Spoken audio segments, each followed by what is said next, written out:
Hi guys, it's Elise and 7 awesome facts about African penguins.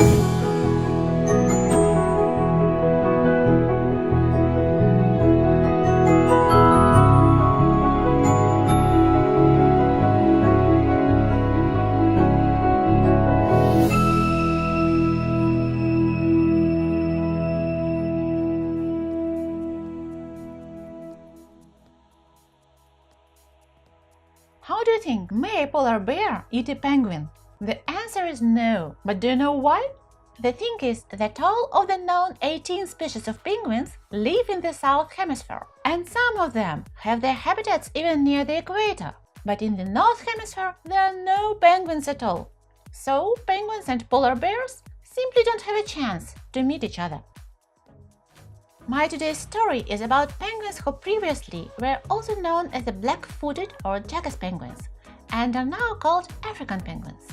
The reason is that it is the only penguin species that lives in Africa, and it could be found nowhere else. They are significantly smaller than their Antarctic relatives and just a bit higher than a sitting domestic cat. This place, that is called the Boulder Bay, is favored as a penguin breeding locality due to the large granite boulders and coastal thicket vegetation.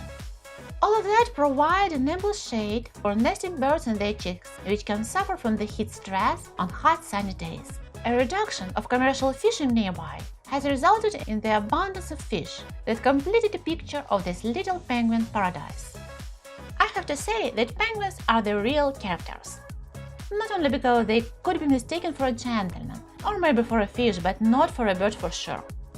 But who else sneezes not because of a cold, but because of some salt? Penguins have a special gland that enables them to extract the salt from the sea water they drink. The salt is then crystallized, so the penguin can sneeze it out.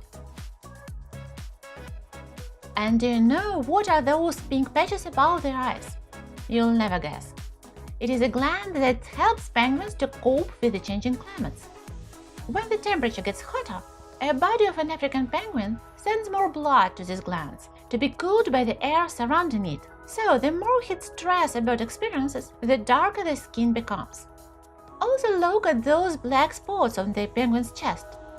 They are unique and vary in size and shape from penguin to penguin, so it is a certain analogy of fingerprints.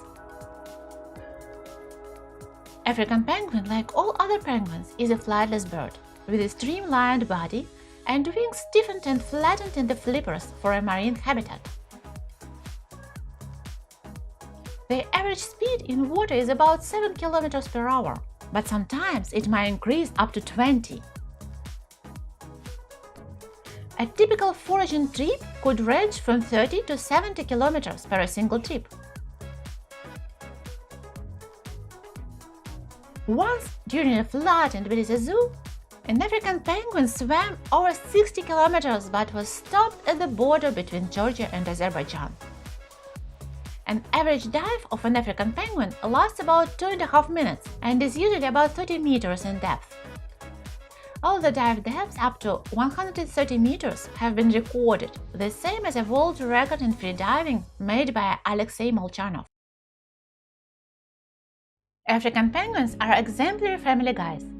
They are monogamous, and the same pair generally returns to the same colony and often the same nest site each year. About 80 to 90% of pairs remain together in consecutive breeding seasons, and some are known to have remained together for over 10 years. They find a partner normally at 4 years of age and share the nest and all the burdens and benefits of caring for the younger generation. African penguins normally have 2 eggs, and the incubation period is about 40 days, with male and female participating equally in the incubation duties. By the way, penguins are special also with their eggs. The yolk is not yellow but blue. When the young penguins grow up, they leave a colony for a year or more. The juveniles from the southwestern Cape tend to go towards Namibia, and the guys from Eastern Cape tend to go southwards. Guess the grass is always greener. Like for all the penguins, communication is essential for recognition of families and couples. They emit a unique sound like that. That is usually accompanied by intensive gesturing. The African penguin is listed in the Red Data Book as endangered. The current population is probably less than 10% of that in 1900, when the estimates were of about 1.5 million birds. The threats include human collecting penguins' eggs for sale, competition with humans for fish, and oil spills. But they still have a chance to survive. Boulder and Stony Point are the two land-based colonies found along the South African coast that are both showing increases in penguin numbers. That is because significant efforts are being made to protect these birds and their habitat. And by observing these cute little guys, I strongly believe that they will survive.